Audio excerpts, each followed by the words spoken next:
So hello mga loves, ayan, happy All Saints Day sa lahat. So this video for today guys is bibisitahin natin yung Monasterio de San Cugat del Valles, ang pinagmamalaki ng aking amo na pinaka the best church daw dito sa San Cugat. So balitan ko kayo later guys.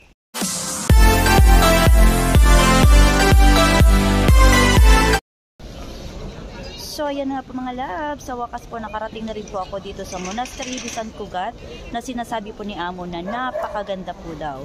So puntahan po natin yung loob guys. Po yung kapaligiran po ng Monasterio de San Cugat guys, merong mga restaurante, ayan, merong restaurante guys.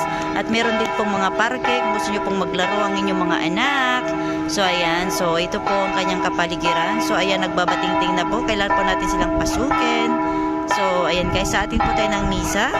So maraming salamat po sa lahat-lahat. So tara, let's go with me. So itong Monasterio de San Cugat guys is 15 minutes po lakarin mula po sa bahay ng aking amo. So pinuntahan ko po siya bago po ako pumasok sa school. Tara guys, samahan niyo akong pumasok.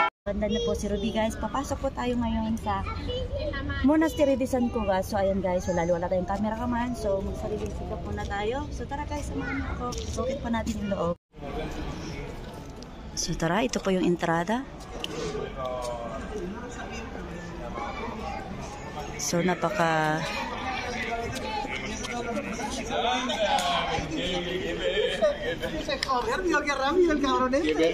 marami rin mga Espanyol na nagpapasukan po sa loob ng simbahan.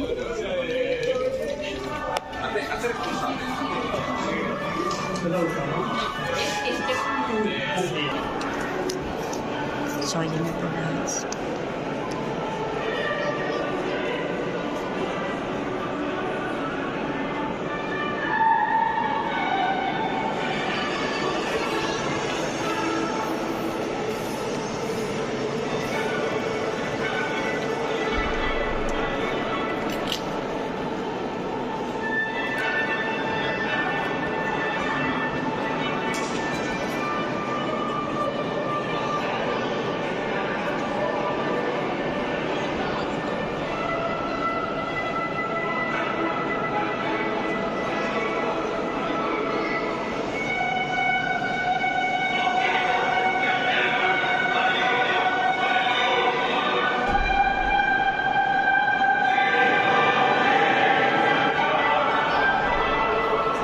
Takot po yata yung mga tao sa liwanag guys. Ang dilim po ng loob ng simbahan. Yan, ang ganda-ganda po niya guys.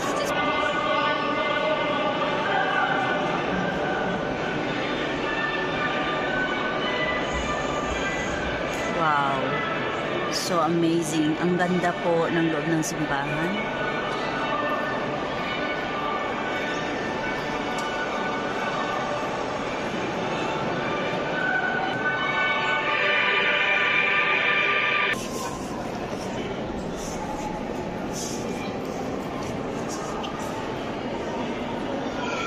Ang unique po ng simbahang ito guys, makaluma pero ang ganda po, promise. So ayan guys, sakto naman pong pagpunta ko, may nagpabinyag po, ayan.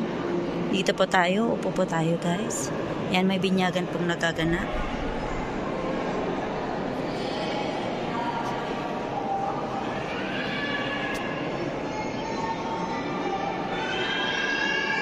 Ang ganda po ng pagkagawa po ng simbahan guys.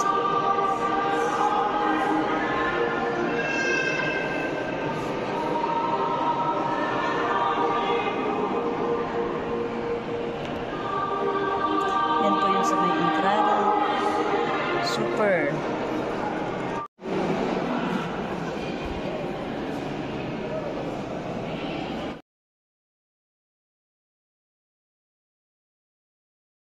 So ayan nga po mga lalabs, ayon po sa kasaysayan po ng San Cugat Monasteries, ang San Cugat Monasteries guys is one of the greatest example of medieval art in Catalonia.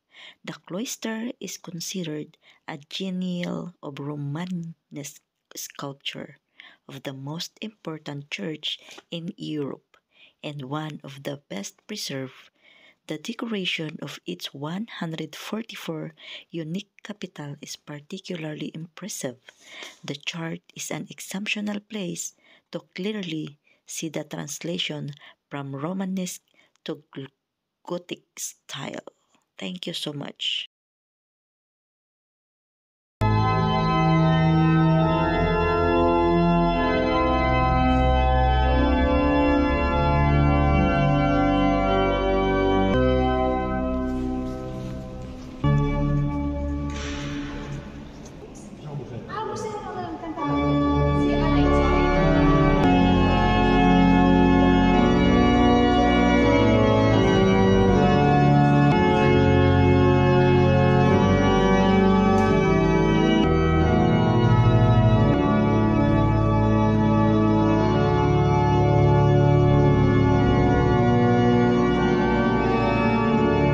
Ito na lang po yung aking masishare po about sa simbahan o Monastery de San Cugat.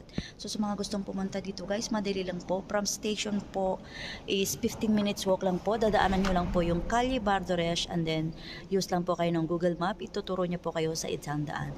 Diretsuhin nyo lang po yun from Bardoresh, Carrer de Bardoresh. Dire-diretso nyo lang po yan guys hanggang marating nyo po yung Carrer de Santiago. So maraming salamat po sa lahat po ng sumusuporta po sa aking YouTube channel. So kung bago po kayo sa bahay ko, please don't forget to subscribe, like, and please leave some comment para updated po kayo sa aking mga bagong uploaded. So maraming salamat guys. Have a blessed Sabbath everyone.